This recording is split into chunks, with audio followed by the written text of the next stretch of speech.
કેમ છો? જય શ્રી કૃષ્ણ. કાંતાબેનની યુટ્યુબ ચેનલ ખાટી મીઠી વાતો.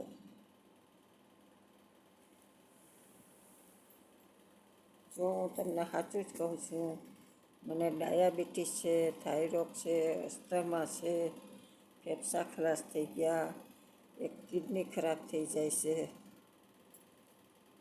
ડાબી સાઈડની, એટલે વધારે તો બોલી ન શકતી. કાયમ ઘેરના ગોળ ટીકડા પીને હોવાનું.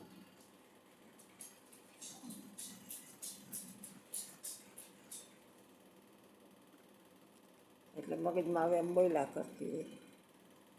22 વર્ષનો છોકરો જુવાન ગુજરી ગયો, ગાંડી થઈ ગઈ. પછી મને ડૉક્ટરે ઘેરના ટીકડા પીવડાવીને હાજી કરી. હવે ઘેરનો ટીકડો હોય તો જ મને નીંદર આવે ટાણે, પણ હાલી તકે 9 વર્ષ ત્યાં ઘેરના ટીકડા પીવે.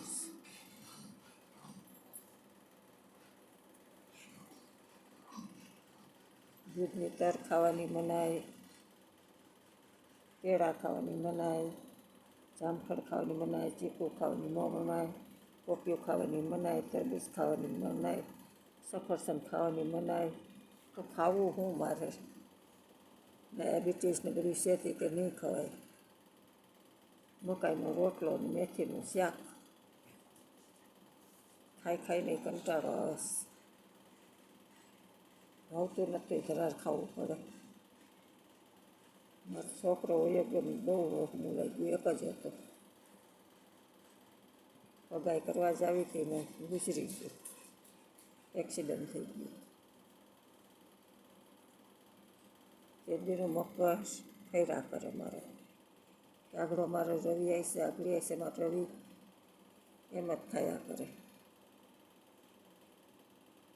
કોઈ વાતે શાંતિ જ નથી. ઘેરના ટીકડા ખાવ તો 12-1 વાગે નીંદર આવે, 7 વાગ્યામાં તો ઉઠી જાઉં પાછી. ઉઠીને કામ કરવા વળગી જાઉં. પાછા ગાદીના મણકા ઘહાઈ ગયા, ગાદી ઘહાઈ ગઈ, કમરમાં ફૂલ દુખે. પલોઠીવાળીને બેહવાની ના પાડી ડૉક્ટરે, તો એ બેહવું પડે, કંઈ શું કરીએ.